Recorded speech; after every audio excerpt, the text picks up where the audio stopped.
اور سیدنا علی علیہ السلام سے روایت ہے کہ نبی کریم صلی اللہ علیہ وسلم نے فرمایا، جماعت کی طرف سے جب وہ کہیں سے گزریں ان میں سے ایک آدمی کا سلام کہہ دینا کافی ہے، اور جماعت کی طرف سے ایک آدمی سلام کا جواب دے دے تو یہ کافی ہے۔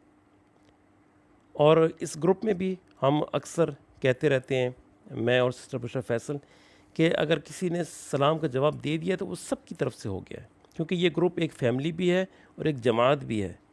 اور اگر کسی نے ایک دفعہ آمین کہا تو سب کی طرف سے آمین ہو گیا۔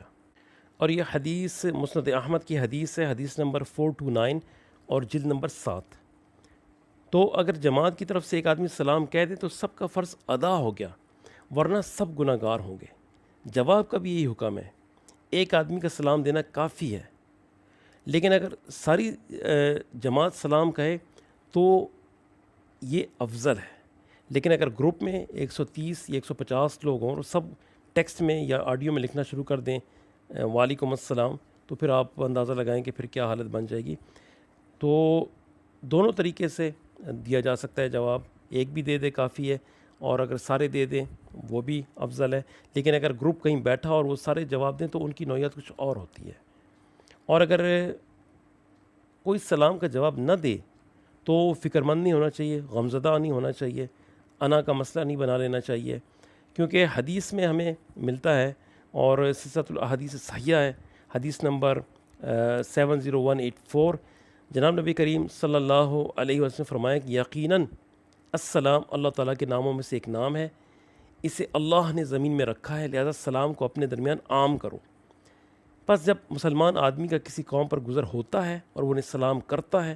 پھر وہ لوگ اس کے سلام کا جواب دیتے ہیں تو اس شخص کو ان پر ایک درجے کی فضیلت حاصل ہوتی ہے، اس لیے کہ اس نے ان کو سلام یاد دلایا۔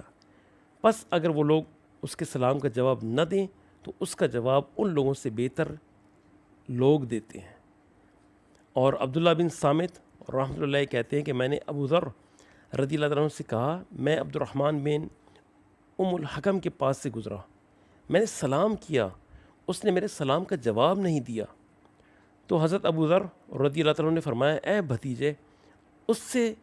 تجھے کیا فرق پڑتا ہے؟ کہتی ہیں السلام وعلیکم السلام ورحمۃ اللہ وبرکاتہ و مغفرت۔ صلی اللہ علیہ وسلم نے سیدہ عائشہ صدیقہ یاد رکھیں کہ سلام میں جو الفاظ ثابت ہیں، حدیث ہے، حدیث نمبر 5209، اور کہا علیکم السلام یا رسول اللہ صلی اللہ علیہ وسلم نے فرمایا کہ مردوں کا سلام ہے، یہ زمانے جاہلیت کے اعتبار سے فرمایا ہے کہ سلام کرنے میں اور جواب دینے میں آپ کو پہلے بیان کی ہے، اور یہ لوگ جب آپ کے پاس آئیں جو ہماری آیتوں پر ایمان رکھتے ہیں تو آپ ان کو سلام کہیے۔ اور سورہ اعراف کی آیت نمبر 46 میں، اور اصحاب اعراف جنتیوں کو آواز دیں گے کہ سلام علیکم۔ اور سورہ رعد کی آیت نمبر 23 میں فرمایا، کہیں گے تم پر سلامتی ہو، صبر کے بدلے کیا ہی اچھا بدلہ ہے اس دار آخرت کا، سلام علیکم بما صبرتم فنعم عقبی الدار۔ اور سورہ مریم کی آیت نمبر 47 میں فرمایا، قال سلام علیک ساستغفر لک ربی، اس نے کہا تم پر سلام ہو، میں تو اپنے رب سے تمہاری بخشش کی دعا کروں گا۔ اور ایک علمی نکتہ یہ بھی یاد رکھیں،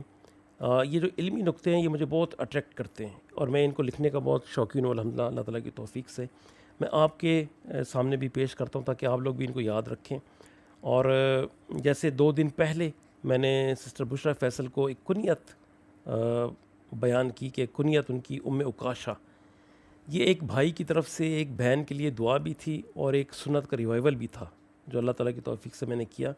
اور عربوں میں یہ رواج ہے بلکہ، کہ وہ کنیت اور القاب دیا کرتے تھے، اور جناب نبی کریم صلی اللہ علیہ وسلم نے اپنی حیات طیبہ میں بہت سارے صحابہ اور صحابیات کو کنیت بھی دی اور لقب بھی دیے۔ اور پھر سسٹر بشرا فیصل کو میں نے یہ بھی بتایا